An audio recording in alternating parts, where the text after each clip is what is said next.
intervenciones. Realmente se compagina aquí entre los dos expositores algo que realmente se complementa. Al doctor Juan Martín Caicedo Ferrer hay una pregunta y lo tratamos con mucha familiaridad, ya que para el Valle del Cauca él nace como secretario ejecutivo de la Cámara de Comercio de Cali, luego se desempeña durante muchos años como presidente nacional de FENALCO, de la Junta Directiva, luego se nos va como ministro de Trabajo, pasa por la alcaldía de Bogotá y finalmente senador de la República. Yo creo que ha sido uno de los magníficos embajadores que el Valle del Cauca ha tenido. Doctor Juan Martín, y también para el doctor Rafael Flores, esta pregunta. Los POTs, que en un principio fueron muy rígidos y solemnes, y deberían estar diseñados a 12 años, se han vuelto una herramienta de las alcaldías que cambian del día a la noche y nunca se conoce un verdadero programa POT. En nuestro caso, por ejemplo, Buenaventura, ustedes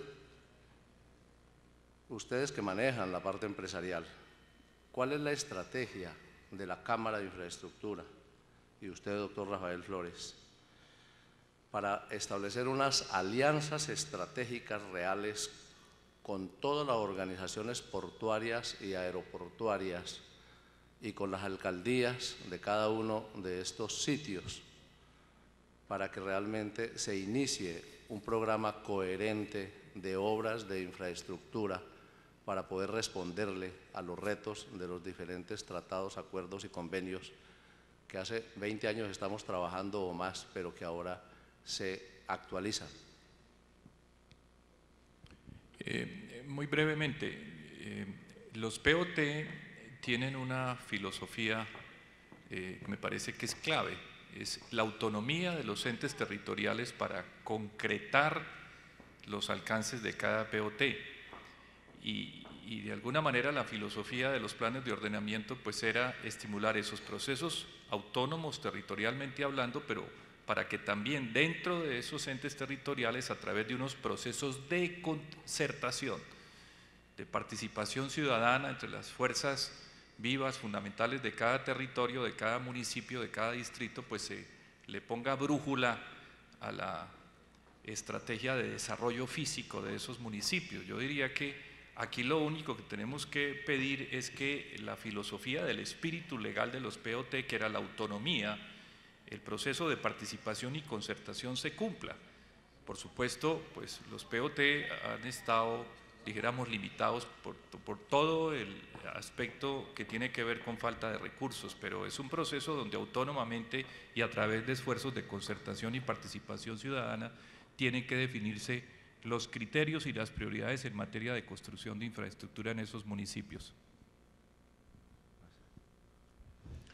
Nuestra visión con lo que su pregunta plantea tiene que ver con trabajar directamente con las entidades que son responsables porque la infraestructura sea mejor y que usan la infraestructura.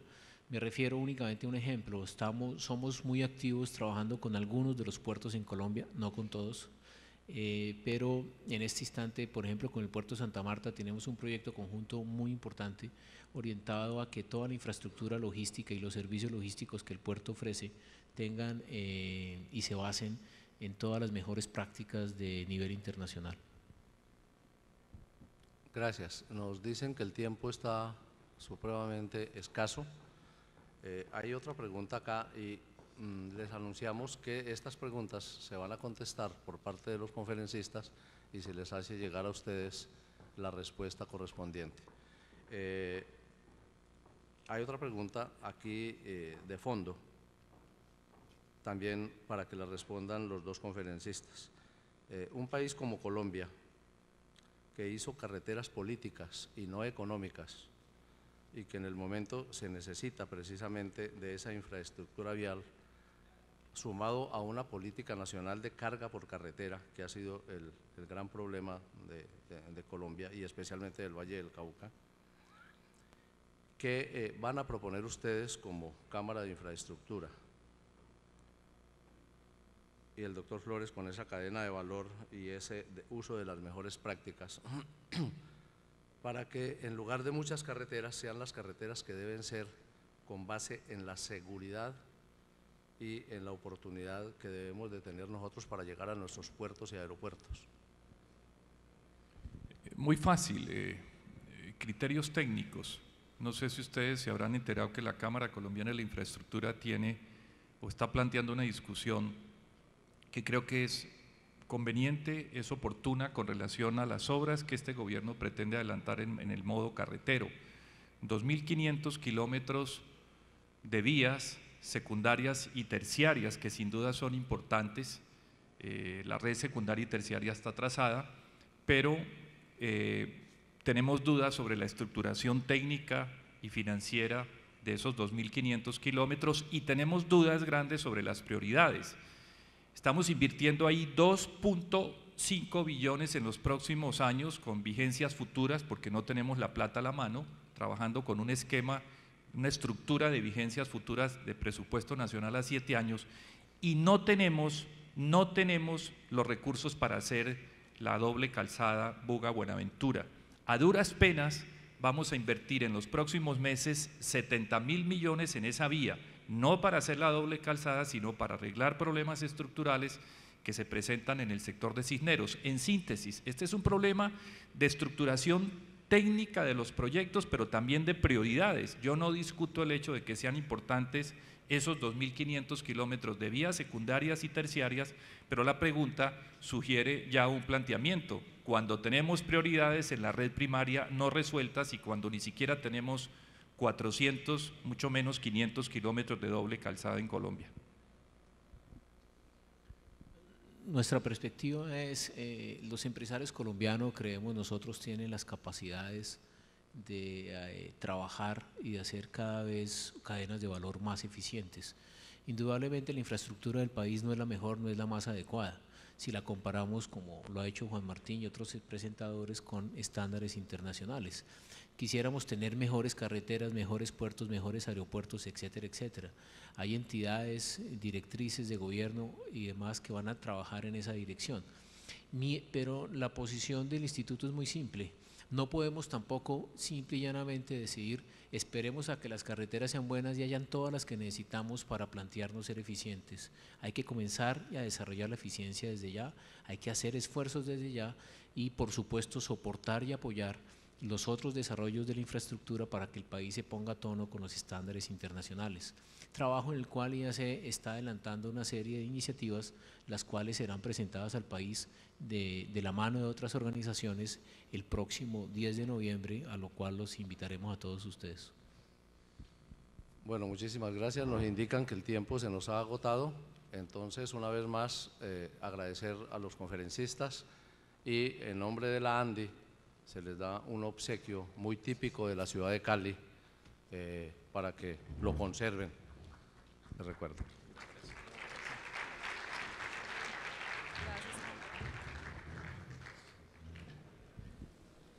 Muchas gracias. Vamos a tomar un descanso. Ya está lista la urna en la que pueden depositar el plano de la muestra empresarial. No olviden hacerlo firmar por los representantes de cada uno de los stands. Lo depositan y esta tarde se hará el sorteo correspondiente de los cupos para venir el año entrante. Regresamos en 15 minutos exactamente.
Tengo la credencial del señor Héctor Jairo Céspedes, la escarapela. Imagino que la necesita para reclamar el certificado de asistencia y el CD. Entonces, por favor, reclamarla. Si está aquí la persona dueña del Renault 9 color gris, placas NKL 596 de Popayán, por favor presentarse en el parqueadero porque se disparó la alarma del carro. Vamos a reiniciar el ciclo de conferencias. Gracias por su puntualidad porque tenemos un poquito de aprieto en cuanto al tiempo se refiere.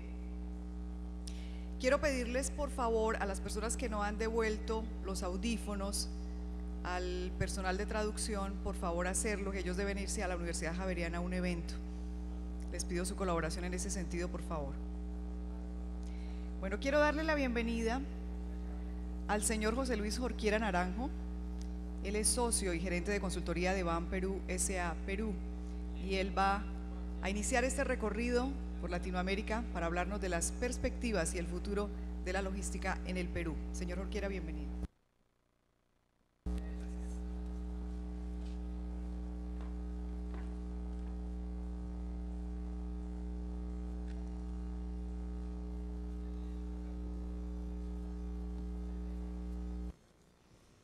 Felizmente que estamos justo después del café y todavía no han entrado todos, así va a ser más fácil para mí hablar.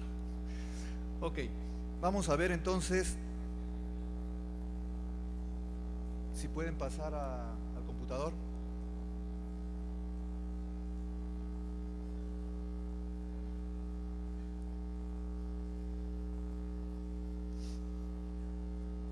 Bien, vamos a ver entonces la logística en el Perú, perspectivas y futuro. Vamos a ver no tanto el concepto de qué tan bien los estudiosos conocen de la logística y de los temas de supply chain, sino vamos a ver realmente lo que está sucediendo. Y lo vamos a ver desde esta perspectiva, desde el lado de los procesos de negocio, desde las personas y su comportamiento y lo que está haciéndose ahí para cambiar, y desde las herramientas, sean estas tecnológicas o de infraestructura. Cuando hablamos de procesos de negocio, nos encontramos con que las empresas van evolucionando para tener control de su negocio, control de su operación. Nos encontramos con que inician con una fase de coordinación, porque al principio me encuentro con muchas empresas que ni siquiera pueden coordinar, porque existen muchos eventos no planeados. Entonces esta primera fase es la eliminación de eventos no planeados, en otras palabras, hacer las cosas de rutina rutinariamente. Siguen evolucionando las empresas y llegan a tener procesos de negocios controlados, donde comenzamos a eliminar las fallas en los procesos de negocio. Dos fases más, la automatización y la integración. Bueno, en el Perú nos encontramos básicamente en las empresas todavía con eventos no planeados, empezando a madurar para hacer las cosas rutinariamente. Quisiéramos estar aquí, como ayer, por ejemplo, vimos a Ricarrondo con un gran proceso ya de integración de su propia operación, pero realmente nos encontramos en la mayoría de las empresas en una fase primaria. En esa fase primaria nos podemos analizar que todavía los procesos administrativos están desconectados. Hay informalidad, estamos continuamente apagando incendios, llenos de eventos no planeados. Algunas empresas, principalmente aquellas que están exportando, aquellas que han ido a otros países y están trabajando en otros países, tienen ya un fundamento de planeación y control. En otras palabras, pueden administrar sus datos, esos datos se transforman en información y a partir de ahí pueden tomar acciones. Muy pocas son lo que llamamos empresas clase A. En otras palabras, empresas que sus procesos de demanda y de oferta estén totalmente sincronizados, donde todos tengan un solo juego de números. Entonces vemos en sí mismo que los procesos desconectados de planeación de demanda, la demanda todavía, esa planeación de demanda es un evento, ocurre cada cierto tiempo. No estamos realmente planeando y pronosticando. A veces pronosticamos, pero es un pronóstico muchas veces de dinero o para las áreas de demanda y no la integramos con la oferta. Control de demanda realmente no existe. El control de la demanda se da en el proceso mismo de facturación, pero no estamos priorizándola cuando ocurre la escasez. No hay quien realmente asuma esa responsabilidad, porque lo que está sucediendo es que todos se comprometen con los clientes. Me encuentro con empresas donde el pedido del cliente se realiza en la central de pedidos, pasa por todo un proceso largo para aprobación de ese pedido, llega a total para despacho en cámara y llega una llamada telefónica del cliente en la noche pidiendo que le incrementen o le dupliquen el pedido y por supuesto pasa. Todo un proceso larguísimo que a las finales no funciona. El supply chain, todavía cada paso de la cadena se maneja independientemente, se enfocan más en planear producción y enfocados en el corto plazo y en la redacción de las órdenes. Todavía se trabaja con muchos proveedores y con órdenes de compra. Todavía no está existiendo ese programa de proveedores o está comunicarnos con el proveedor para que tenga nuestra misma información y no tenga que estar llegándole una orden de compra para iniciar su proceso productivo. Compras todavía tiene el enfoque de precio más bajo, por consiguiente se está planeando en muy corto plazo, enfoque bombero, órdenes discretas para cada reprovisión. En distribución, baja exactitud de inventarios, operadores viajan largas distancias para listar los pedidos y poder llevarlo a los clientes. ¿Por qué está sucediendo esto? La dependencia funcional de logística en las empresas. Podemos dividir las empresas en tres. Las empresas nacionales, la gran empresa que está en un proceso de cambio, ha empezado a cambiar. Empiezan a tomar conciencia de que la función logística es importante en el negocio. Sin embargo, aún las funciones logísticas dependen de otras áreas del negocio, no tienen toda la función, está completamente integrada a la logística y dependiendo de la alta gerencia, porque todavía no es una función estratégica. La mediana empresa y la pequeña, la logística totalmente desarticulada. La dependencia funcional de las actividades logísticas en las áreas de administración, de ventas y de marketing. Y por supuesto ninguna terceriza con operadores logísticos. Las empresas multinacionales básicamente copian los modelos de gestión de sus matrices, por consiguiente tienen un concepto más desarrollado de lo que es la logística y están de alguna manera enseñando el camino a seguir en todo lo que es el supply chain. Indicadores de desempeño. Seguimos con un enfoque financiero. No más del 1% de las empresas realizan mediciones operativas. Por consiguiente, si vamos a las empresas y les preguntamos su fill rate, su pedido perfecto, su rotación de inventarios, cumplimiento de los proveedores, la orden de compra, no lo saben, todavía no lo miden. Y el enfoque de las mediciones sigue siendo para castigar, no para buscar la causa del problema y a partir de ahí mejorar. Existen operadores logísticos que están ayudando a los cambios, pero todavía de una manera muy comercial, como es lógico, y el volumen de operación todavía es pequeño. Hay 8 principales operadores. Aquí no van a poder ver el detalle, pero en las hojas que les va a llegar van a poder ver las actividades que hacen estos operadores logísticos. ¿Qué pasa con las personas? En otras palabras, las que van a permitir el cambio de eso que hemos visto antes. Voy a las universidades y me encuentro con que ningún programa tiene una especialización en logística. Tienen cursos de logística dentro de sus programas de administración de empresas o de ingeniería industrial. Por consiguiente, el cambio todavía no viene desde la formación. Sin embargo, en las escuelas de posgrado comienza a haber un cambio. Existe ESAN, una escuela de posgrado, en la que está trabajando un programa de especialización para ejecutivos de operaciones y logística que les da y les brinda un certificado de especialización en logística y un diplomado en Supply Chain Management que permite a los ejecutivos estar con este nuevo conocimiento y poder ayudar a sus empresas al cambio. Existen otras organizaciones, por ejemplo, EAN Perú, que tiene un programa que ha empezado este año de un diplomado en Supply Chain. También existen ciertos congresos, como este evento, donde se está trabajando estos temas, donde se está ayudando al cambio. Sin embargo, me encuentro con un problema todavía en el Perú.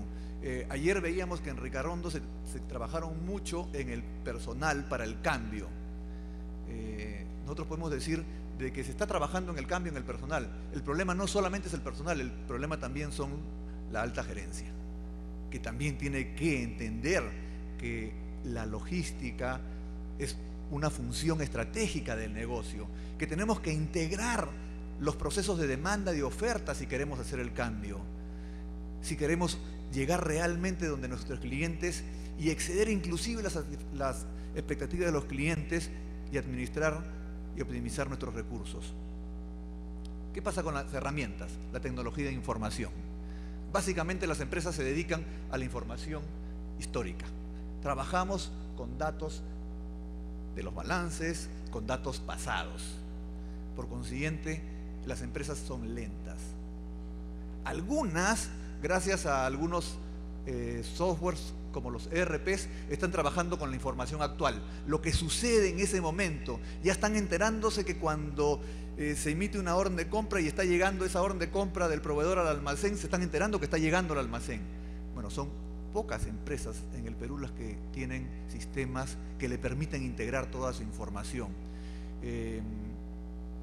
Y muy pocas, inclusive aquellas que tienen sistemas de planeación ERPs, utilizan la información operativa o de simular el negocio. En otras palabras, todavía no tenemos el enfoque de simular nuestra empresa, proyectar lo que va a pasar en los próximos meses, los próximos 12, 18 meses, ver qué problemas ocurren ahí para solucionarlos el día de hoy, de tal manera que los problemas del mañana los solucionamos hoy, de tal manera que las empresas adquieran velocidad. Eso no lo encuentro todavía en las empresas en el Perú. Si hablamos de infraestructura, vamos a encontrarnos con algunas fortalezas, algunas oportunidades, más debilidades. En la mañana, en la conferencia de oportunidades en el Asia, veíamos que los costos logísticos como el porcentaje del PBI ya no eran de 10% en Estados Unidos, eran como de 8%, 8.7%. En Perú el día de hoy, bueno, esta es información del 2001, 24%. Imagínense, solo por la operación logística estamos fuera de competencia. Si no hacemos algo en nuestros países para cambiar, simplemente estamos fuera.